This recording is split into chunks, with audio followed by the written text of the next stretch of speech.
YouTube. I'm by myself.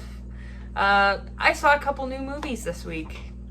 That horror guy didn't see a couple new movies this week. So I'm doing the new movie review solo this week. So he promised me he would go see them though. So after my review, I'm sure he'll want to on both cases. The first movie I want to talk about today is Antlers.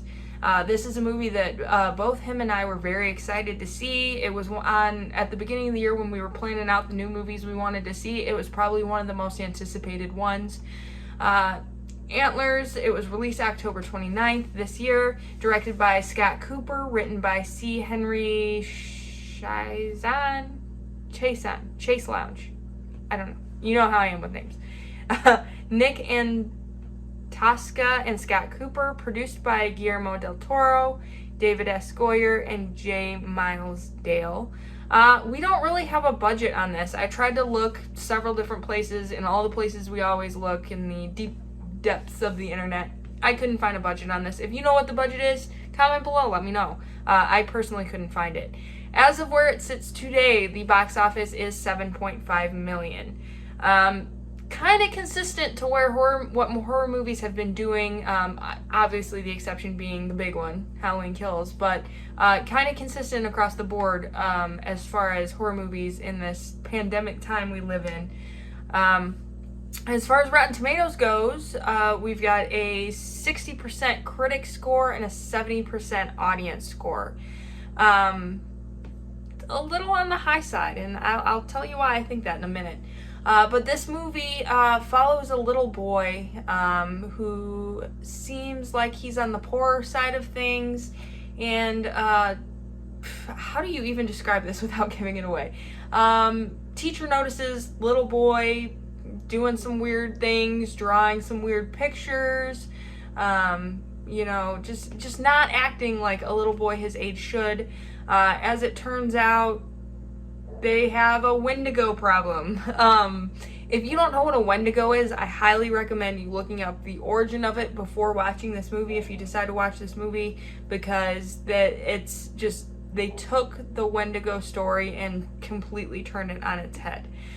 As far as what I thought of the movie, this movie was awful. It was terrible, and you know me. It's rare that I say a movie is terrible. That horror guy is usually the one going off, with the exception of Halloween Kills. But I got up maybe an hour into this movie and went to the bathroom, and I dawdled on my way back. I was reading the movie posters. I forgot I was even watching a movie, and I didn't even miss the 10 minutes that whatever. It was a slow burn movie, and I love a good slow burn movie, but this was to the point where it was painful each minute that went on. And I thought the payoff was going to be a lot more, so I stuck with it, and I was like, okay, this is going to be cool. And you get this climax of maybe 5-10 minutes before the movie's over, and it's just not worth the slow burn it took to get there. This was probably the worst movie I've seen this year, with the exception of one that I saw that me and that horror guy are going to cover next week. With the exception of that, probably the worst movie I've seen as far as new movies go. Talking specifically new movies, probably the worst one. And I had such high hopes for this. Guillermo del Toro, with his name on it, I thought it was going to be incredible, but it completely missed the mark. I love the Wendigo story. I love listening to a lot of podcasts that talk about true paranormal events, and I've heard tons about the Wendigo, and it was just, it was everything I wanted it not to be. The one thing I will say about this movie, probably the scariest monster I've seen in a movie in a long time. That was one thing that I was really impressed by when you did finally see the creature in its full final form. It was terrifying. It was absolutely horrifying, and it was perfect. And the whole movie was so less than perfect.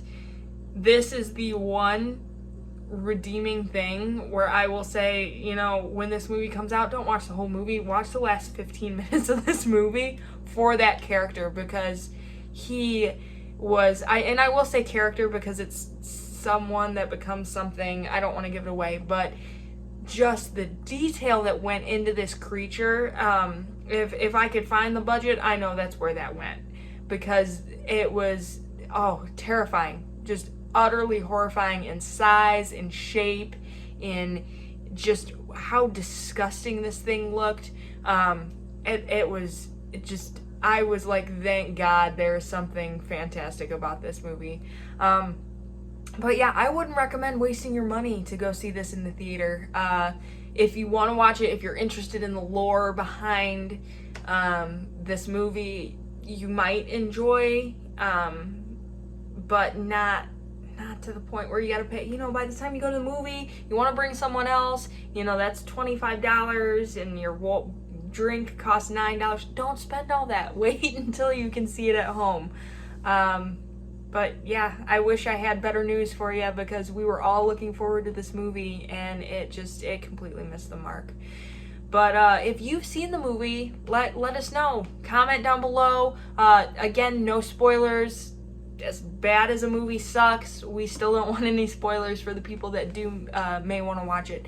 So go ahead and let us know what you thought. If you want to spoil it, hit us up through Facebook, Instagram, email. Join us over on Patreon for only $1 a month. Go ahead and join us over there. And until next time, I hope I see a better movie next time. Bye, YouTube.